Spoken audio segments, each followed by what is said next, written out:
Right. So why'd you decide that it was time to open up your own business and kind of switch gears as a law guardian to, helping families in a different way at this point? It was kind of a combination of so many things. So to start with, I just always wanted to have my own business one day. And so this was one of those moments of time where I was like, kind of feel like if I don't do it now, I probably won't do it. And I just saw that there was a need for the type of work that I'm doing. So it would happen at least once a week where I would have a conversation with somebody who would be begging me to give them some legal advice as to what should I do? Do I want kinship legal guardianship? Do I want adoption? How do I finish the licensing process? Should I supervise?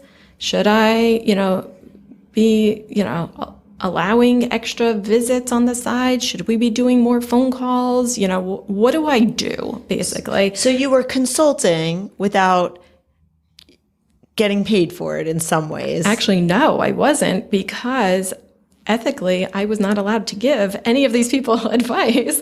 And so I constantly was just saying, I'm sorry, I can't give you legal advice. And then turning to my client being like, well, we can talk about whatever you want, but I can't give advice that, I had one client, my client is the child. My client is not the person taking care of them. And so ethically, I was bound to that. And I just, my heart just would break sometimes, because there were times where people were literally crying or just calling me at, all different times. And I just really wanted to help them, because I knew that to help them was to really help, more children.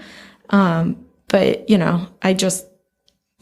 you have a client and you have an ethical obligation. You know that, of course, as an attorney, and, especially practicing some juvenile work. I'm sure there's plenty of times where the parents want to be in on every conversation, making all the decisions. And, you have to say, you're not my client, I do have to say,